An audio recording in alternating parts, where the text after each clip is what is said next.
Helping boyfriend start his own electrical company.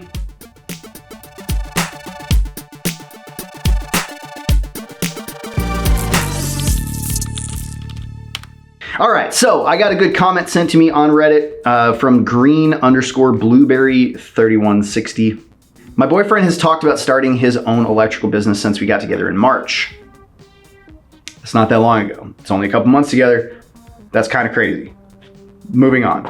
He's been working with the current company for 6 years and a different company for 8 years prior. So he's got 14 years of experience. Nothing bad there. He loves what he does, but has naturally become tired of working for somebody else and has a dream of owning his own company and being his own boss. I have done a decent amount of research on what is necessary for starting his own company. We're in Florida, but I still have endless questions. I've been excited to learn about all the aspects and being able to help him make his dream a reality. Ultimately, I will work the office and be able to help him accomplish his goal. His birthday is September 30th, and I was thinking about being able to present him with his business license, business plan, and business tools for his birthday. Aw, that's so sweet. I think if it doesn't work out, you in the comments below this video, you probably have like 1,000 other electricians that would love to marry you. That's really awesome. I'm hoping to get as much advice as possible from everybody, from anybody who has started their own electrical business, the pros and cons, what not to do, and generally just any opinions on the idea. Any help/suggestions would be very appreciated. All right, I got a lot to say about this, so brace yourself. Sit down and get some coffee. Let me get some coffee. All right, reason I've got so much to say about this is I actually ran a electrical company with my wife, my ex-wife. So, a lot of good things about it, you know, like, right, you can kind of combine your efforts. You guys are already like together all day, every day. So you can kind of combine your efforts. You can choose how much you pay yourself, and you can probably pay yourselves less because you're only needing to pay what your bills are to cover your like living situation. You don't need to be, you know, like earning these crazy salaries and having all this extra money. So there's a lot of like flexibility with it. Plus you guys are in the relationship. You want to see things succeed. So you're gonna like really put it into the business and make sure that everything actually succeeds. So I'm gonna start out with the cons, and then I'm gonna get into the pros. The cons of doing this, and really just for the sake of like everybody always wants to think flowers and daisies and like everything's just gonna fucking work out and all of that, but truth of the matter is like 90% of businesses fail. And they always fail for like pretty similarly the same reasons. Either like you didn't have the gusto to keep pushing with it, you got kind of like overwhelmed and just tired of doing it, you ran out of money because you didn't manage your money well, or you did shit work and nobody bought your thing. So most of the time, those are what is, you know, reasons that people go out of business. Or you have like a falling out between people, which is what I'm going to start with you. So I think it's great that you're in love with this boy, right? 3 months, March, April, May, June, July, four months-ish. Is it August? I don't know. It's gotta be August. I think tomorrow's August. Anyways, doesn't matter. You have not been with this person long enough to start a business with them. You haven't been with this person long enough to like start an entire life and like do all of the things with this person to like really know if they've settled into who they're actually going to be in a few months, when all the like the dopamine rush of you guys being new and fresh together, when that wears down, and it will definitely wear down. It does every single time. So keep that in mind, that there is a good possibility, maybe not a good possibility. I don't want to like shit in your cereal bowl. There is a possibility that this could not end up working out between the two of you.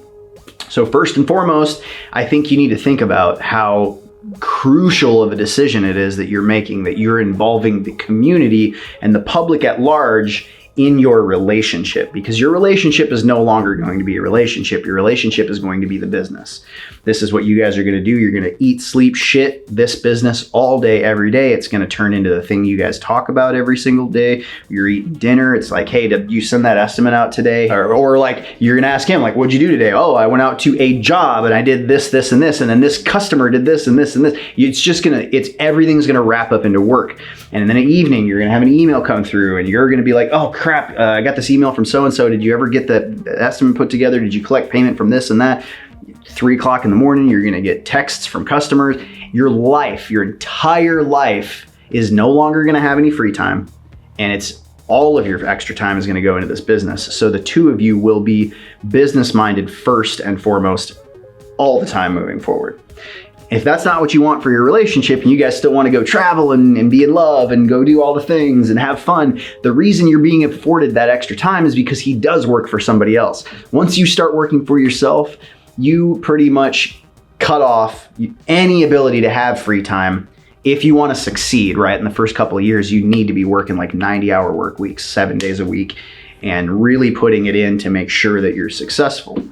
Now, maybe not. Maybe some people would disagree with me that you should still like have work-life balance and all of that. But generally, work-life balance for entrepreneurs is not a thing, because to be successful, you have to build something and you have to have consistency over time to be able to make something successful. And you do have to sacrifice most of your free time to make this thing, to create and like put flames and to like fan this thing to make it grow into something. You're going to be surprised at just how much time in your lives that this takes up. And I'm willing to bet it takes up all of it. So, got to be ready for that. Number two, what happens if y'all don't work out? It's the elephant in the room. It has to be said. If you were married for 10 years and you guys wanted to do this thing, it would be different because you're past all the bullshit and you've like settled into who you truly are, and you're not being a certain way because you want the person to still like you, and like you know, like you're this happier, like doped up, emotional version of yourself because you're like in love. You got to think about the possibility of this not working out. And I know that it can be an emotional thing. You don't even want to like address that. You don't even want to talk about things not working out because it's such a new relationship. But the wise business decision, the smart, logical business decision, the good business decision would be to have this conversation. What happens when things don't work out? And you need to be able to have that conversation with this person without either one of you getting mad and storming out of the room or getting your feelings hurt.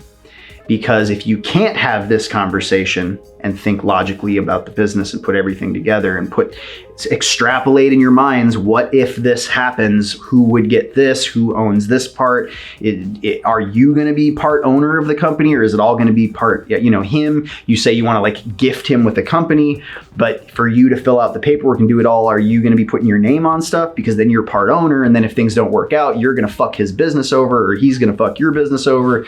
And the business might drag the relationship down. The relationship might drag the business down. So you need to have a plan for how all of this can play out. And if you can't get through that conversation together, you're not going to be good in business together, because you can't remove your emotions and have a high enough emotional intelligence and an intellect to be able to logically, through business, calm the emotions down and have this crucial conversation. If you can't do that, you're not going to be able to run this fucking company together. That's just the honest to God truth. So you can't really just gift him a business, right? He's got a license. He's got to like sign all the paperwork because he's going to be the owner of the company. He should be, in my opinion. If you're really just going to gift him a company, you should print all the paperwork out, fill everything out for him, and then present him on his birthday with like, oh, hey, I just did all this stuff. Sign everything. He signs it. You send it away. Your name's not on any of it. If your goal is to gift him with a thing, if your goal is really not just to gift him with the thing, but to like tie yourself to the thing too, because you want to be part owner and have a successful business, and you want to have like, share in the profits and share in the ownership, that's a whole different thing. That's not you gifting him shit. That's you starting a thing and you wanting to have him involved with it. And so you guys need to have an honest conversation. I wouldn't just go starting a business for somebody. Now, another thing on that point, I don't think anybody should ever start a business for somebody. I think that as a business owner, it is crucial for you to learn every single step of the way on what processes have to happen and what legal structures you need to research and talk to lawyers about, whether or not you should be a LLC, whether or not you should be a corporation, if you should be an S Corp, a C Corp, like all of that stuff. The business owner needs to know all of that. He needs to be like savvy and understand all of it. Now, it's okay if you guys have a partnership, if you want to be the one to research all of it. But I think for somebody to be handed something, they're not going to appreciate it. They're not going to understand everything you went through to like figure it all out. And they're not going to have the gumption themselves to go out and figure it all out. Then they're not going to have the gumption to do a lot of other things because they know, you're going to handle it. You're going to take care of it. I don't want to worry about it. And then they're not going to be in the know. And that's not good. An entrepreneur needs to be in the know about every aspect of everything, tax law and marketing and how to build a website and how to market to, Yelp and like how to get reviews online and how, like somebody in the business at least needs to know all of that stuff. But I think if you guys are going to be co-owners, you both need to know it equally. It's silly for one person to just be like, well, I'm going to be the one out in the field, so you deal with all the other crap. Because that's not making them a good business person. That's going to make them do a bunch of dumb shit because they don't understand the whole picture of the business. And they're not going to understand, like they need to take videos of them doing things and take pictures of them doing things and communicate with people a certain way because this is the reviews that we're getting. Like they need to be smart and be a part of that entire process. So I think just gifting somebody a business and being like, here, this is what I want for you might be a little bit of a premature idea if they don't have the work ethic to go out and do it for themselves. It might end up catastrophic. It might crumble. So that's another thing is you got to think about your personality types, right? Like do both of you have the personality type that you start a thing and you just keep pushing through it no matter how hard it gets, no matter if you're sitting there crying in the shower because you're so fucking overwhelmed with how much business there is and how little money you guys have because you're not getting paid here and there. And like, do you want to just throw your hands up and give up? Or are you the type of people that no matter what, keep fucking pushing, never give up, just handle your shit, just go, we'll figure it out. The people that have that go, figure it out and do get overwhelmed, but just keep fucking going anyways, those are the ones that make it. 90% of everybody else, they get fed up, they give up, they quit. So as whatever your personality types are, I think it's really important to understand who you are and kind of like whose role is going to be what. Again, I think not getting yourself involved in the business, helping, working for the company and drawing an income from the company, that's one thing. But when you get the state paperwork and you're sitting there filling everything out, I don't think your name should be tied to it at all. Because then it's very clear lines of like, if this doesn't work out, it's my company. Thank you, you gifted it to me, but it's my thing. And you're not destroying something now that the community relies on because you guys had a fight and didn't work it out and one of you doesn't love the other person anymore. You know what I'm saying? So I'm not trying to be like super dismal, but I'm trying to give you the advice that's not the fluffy, we're in love, let's do some crazy shit together. I'm trying to give you the things that you might not think about. And I think, I'm a dad, I'm a business owner, I'm an entrepreneur. I think about all the angles. I'm kind of like a fucking wolf. I'm always watching out for things that could happen and trying to prevent things. So that's why my conversation on this has kind of been towards like, what if it doesn't work out? I'm not even going to talk about what if it does work out, because if it does work out, great. Like, cool, it works out. Like, there's nothing spectacular there. Businesses work out, And I say that like 90% of businesses fail. It is a great thing when your business succeeds, but like, you'll know when your business is succeeding. You don't need to sit and have me blow sunshine up your business to like let you know that you're doing a good job. Like, either the phones are ringing and you're handling stuff and money's coming in and your bank account's growing, or it's not, So I'm trying to give you the things that you might not think about. So now here, all of the like relationships, should we go into business together? Should we blah, blah, blah, blah, blah. All of that aside now, let's talk about some things that are just actual business advice, things that I have for you that hopefully will help y'all be successful if the personality types work and all the stuff, right? Okay, so first and foremost, you need to understand that your bank account is gonna be a fucking roller coaster. Don't think because one day you got $10,000 sitting in your bank that you're going to keep growing and eventually there's going to be 20,000. Your 10,000 is going to drop to 5,000 one week. And then it might go up to 7,500. That might drop down to like 3,000. And then you guys start shitting chickens. You start sweating bullets because holy fuck, we're not going up, we're going down. We keep buying all these materials and it's taking forever for these customers to pay us. What are we going to do? And then boom, you get a payment and you're back up to like 15 grand. You're like, oh my God. And then you have to pay yourselves, right? So you might drop like another 5 grand and your bank account is just going to be doing this crazy shit constantly. So you never really have a good mark of like, are we succeeding? Are we gaining ground? Are we doing anything, without actually paying yourself and setting a little bit aside to guarantee that you've got something set aside. Without doing that, it's just going to seem like you guys are all over the map. And that's normal, because a lot of times you'll have to go buy materials. You might have a job that, takes like $500 in materials, but you might have a job that takes $5,000 worth of materials. And sometimes you're not always going to get a draw or like a 50% up front from somebody, or like a quarter up front. You can make sure that you do, you can talk to all the builders and everybody you do work for. And if you have a certain dollar amount where, the job is like a $5,000 job, anything above $5,000, like, we're going to make sure we get 50% up front so we don't get screwed in the whole deal. That's fine to do. I actually recommend, is as much as possible, getting money from somebody before you start work. Now, if you're doing service calls, you can't really do that because you don't know what the cost of the job is going to be. So a lot of people charge trip charges. So like when I'm doing service calls, I usually charge $200 an hour. I charge a $50 trip charge up to a certain mileage, and beyond that mileage, it's $100 for a trip charge. And that trip charge I charge every single time I go out there. I also charge anywhere from 30 to 100% markup on all of my materials, so that I make sure that I'm profiting, because I'm not here to do this shit at break even, right? Like, I don't care what some other electrical company is quoting a job. I'm not here to just make the money and not be growing my bank account. I'm always profiting. So I make sure that I add extra hours in if I think it's gonna take a little bit extra time to do this and that. Like, it's whatever I wanna make. So it doesn't matter like if it's getting scrutinized by anybody. If they're gonna scrutinize my bill and don't like it, well, I'm not gonna do the fucking job. This is what I wanna make. Either you pay what I want to make, or you go find somebody else. You're not gonna be able to be that cocky about it until you've been in business a little while and people are like lining up at the door for you to do work. But once you get to that point, you'll be able to make whatever you want to make and kind of push jobs away. So that brings me to my next thing, is what do you charge? I would shop around to other companies in your area. I'd figure out what the going hourly rate is. I would see if people, like, just put a pretend job together and call these people. Seriously, shop your competition. Call them and be like, hey, I have a panel that burned up and I'm just trying to see like ballpark.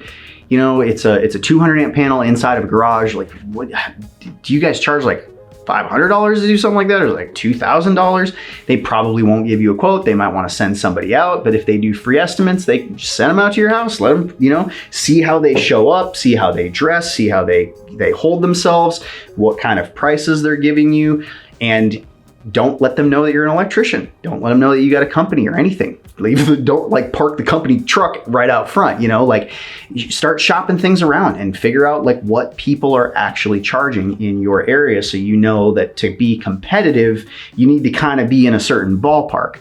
And you don't even have to do that. You can come up with your own pricing. So like here locally, there's companies that charge $75 an hour, and they charge a 50% markup on their materials, and they'll charge like a 3-hour minimum. There's ways that people get around certain things. If they do an emergency call and I've got to like stop everything I'm doing and put you in front of customers that I have to piss off other customers and potentially lose money, you're going to pay a lot for that. You're going to pay $400 an hour at a 3-hour minimum. Even if the job takes 30 minutes, doesn't matter. That's what you're paying, or you can fucking call somebody else. You just got to get into that kind of mentality. So what you charge, there is no like standard rate for what you should charge. You just charge what you want, but you do need to know how much it costs you to be in business, because businesses hemorrhage money constantly. You got truck insurance, you got payroll, you've got payroll taxes. So not only do you have to pay the employees, but you also, whatever they're getting charged in taxes that's going to the IRS, you have to pay that also double on top of it and pay that to the government. So there's more costs associated with it. You've got gas, you've got truck insurance, you got business insurance, you're gonna have tools, you're gonna have losses and theft and things that happen. There's just a lot of things to consider. So you need to figure out, what is it actually costing us every minute of every day in a day? How much money are we losing? So how much do we have to charge hourly to make sure that every day we're at least profiting, breaking even? But again, you don't ever go into business to break even. You go into business to make money. That's the whole purpose you're doing this. So there's kind of a rule of thumb, like old school guy taught me this a long time ago. And he said, if you're getting every single job, phone rings, you give them a price, fucking yeah, they love your price, go do it. Every single phone call coming in, you're getting them all and you're knocking them all down, you're too cheap. Because now what that means is that he's gonna be working his ass off 500 hours a week out there trying to do all of this stuff. And if you charged more, people would start saying no. So it would take the workload off of him a little bit, and you could still make the same amount of money and be more selective about the work that y'all do. That's where you wanna be. If nobody's taking your bids and your prices, it means you're too high. If everybody's taking them, you're too low. So there's this good sweet spot where about 50% of the work, calls that you get in, you're getting them, 50% of them are turning them away. And what it affords you is, again, just the ability to be selective about what you do and to have to work less and make more. So that's the secret. Try to find that sweet spot. Another thing, kind of in regards to money, but in material management, when you're doing work, you need to have relationships set up with all of the supply houses in your area. Home Depot, they've got like their, what is it called? The Pro Extra program. So like basically you can go start this free account with Home Depot and you get rewards back. This is not a sponsorship thing. This is just like, it's something I use. So every time I buy anything, it already recognizes my card. It saves every single purchase that I've ever done. So I can log in online when a customer's asking like, hey, what did you buy and how much was this? Or what, what color was the LED bulbs that we put in. I can go up here and I've got every receipt and I can put POs, so I can actually put the address or the job on every single one of them and look, and it saves every bit of information. I can actually like will call stuff and have somebody go pick it up and prepay for them. So there's all kinds of cool reasons why to do that. But get some credit accounts too. Like ask all of your local supply houses if they'll give you like $500 worth of credit. It's nothing. That's not going to help you worth a shit because honestly, you're going to be spending like $1,000 a day. So it's to start building business credit. So you start having these accounts of people, they start seeing that you're paying your bills on time, and after 6 months or something like that, go ask them for a credit line increase. And so now, because you have credit established with them and you're buying volume, they can see how much volume you're doing with each one of them, and they'll start giving you better prices. So you can actually get cheaper prices the more volume that you do over a long enough period of time, up to a certain level, right? Like they still have to profit off of what they're doing. So, but you always try to get better pricing. You can, when you start your business, you can call them and be like, hey, can you give me a quote on all of these materials? I'm just trying to figure out what you guys are charging me, what my current pricing is. And then if you don't like something, just call them and be like, hey, is there anything that you can do on this one specific thing? And they might be like, no, I can't. Like that's already marked down so low, but you can work with these people. But I suggest that you have relationships set up with every one of the supply houses, largely because certain supply houses have loyalty and have relationships with certain brands of equipment. So like somebody might be a Schneider or a Square D house. So when you go there, the only breakers that you can buy are Square D. The only panels you get are Square D. They might have a thing with Legrand, which is like receptacles and switches and stuff like that. And they won't have anybody else's. And you go to a different supply house and they have completely different brands. And as electricians, we have so many different brands. And when we go out to a job, we need to find very specific brands to put things won't fit into other things if we don't use brand specific equipment. So you need to have relationships set up and some kind of account or something set up with every single one of them so that you're benefiting from better pricing, because they will. If somebody's just calling in, I've been at the supply house when phones ring and the first thing they ask is they'll figure out right away that it's not an electrician calling. It's just like some general, grandma calling or something like that, or just some random dude.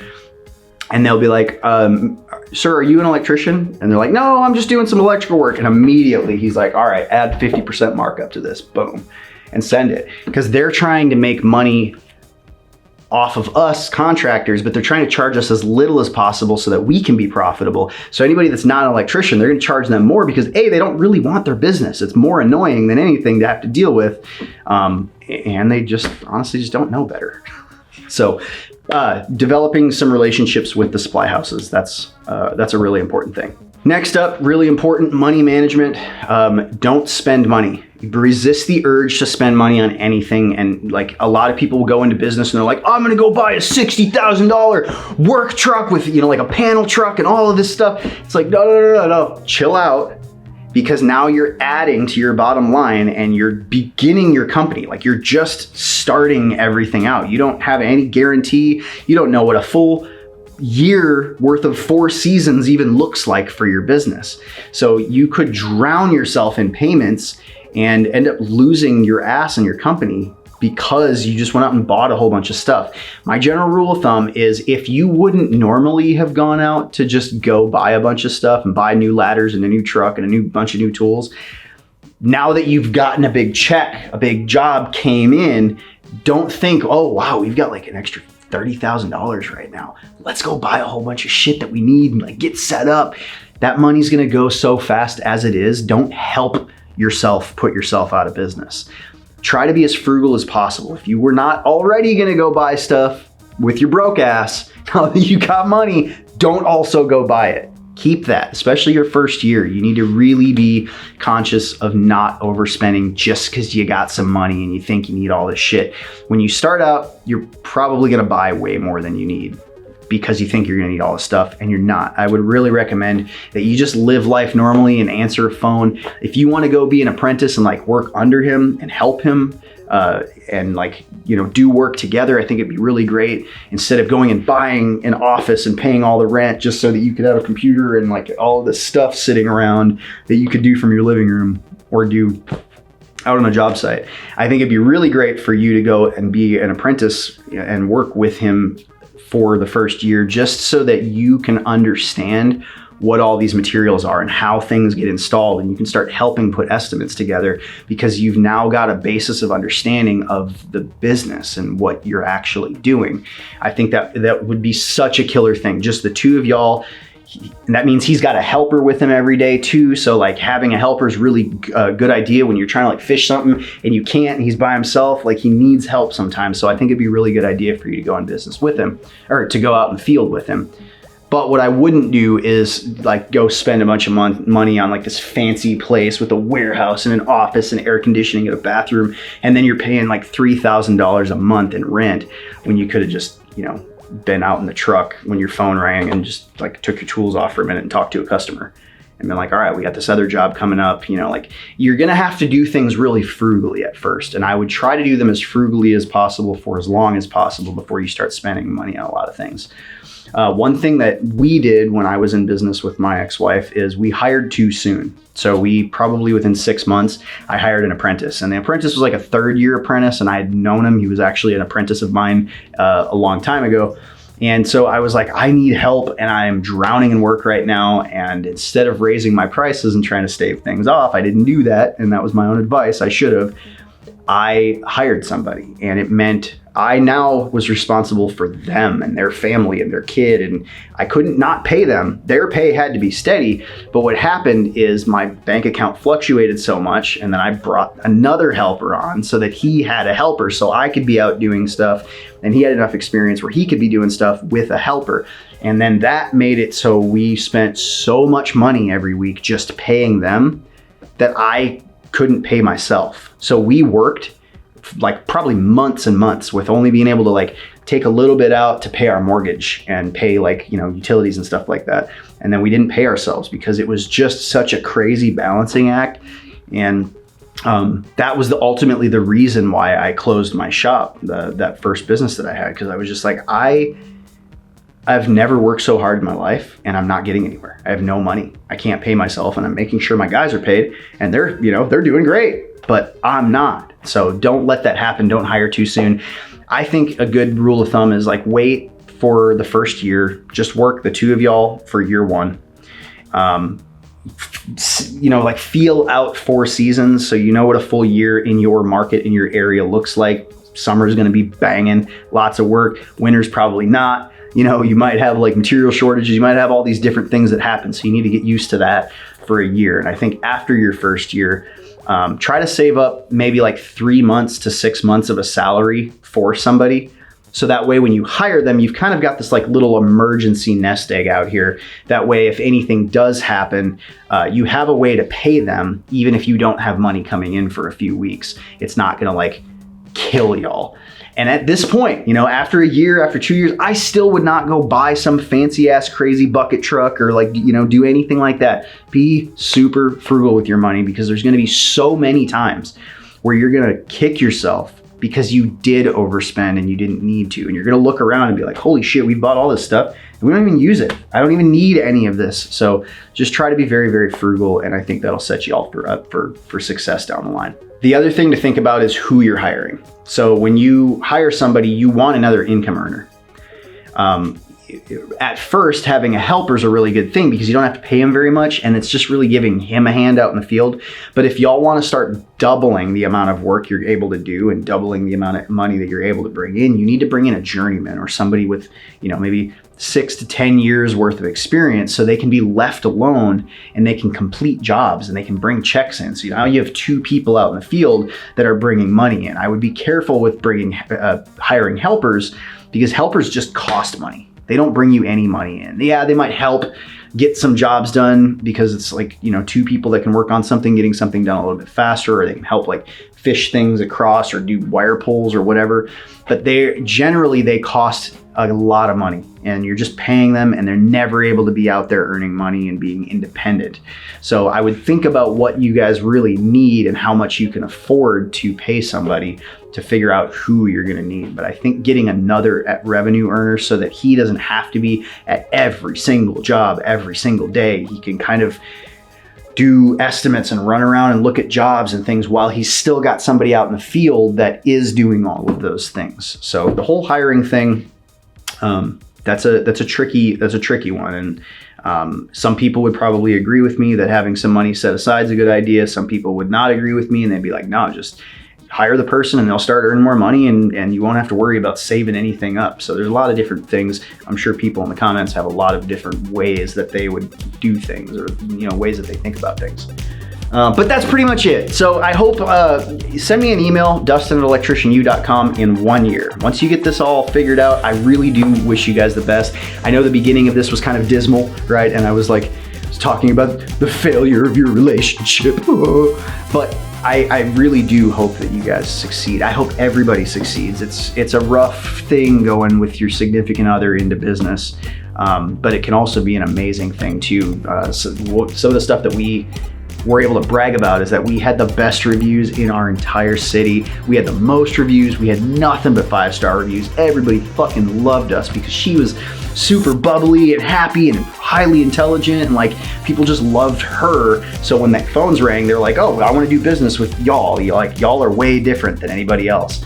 And then when they would get me on the phone, I'm the same way. I'm like, yo man, what's up? How's your kids doing? And like, I just give a shit about my customers, and I'm really knowledgeable, and I show up when I say I'm gonna be there, I'm there. So they really they just liked us as a whole. So it still was a really great experience, really awesome thing.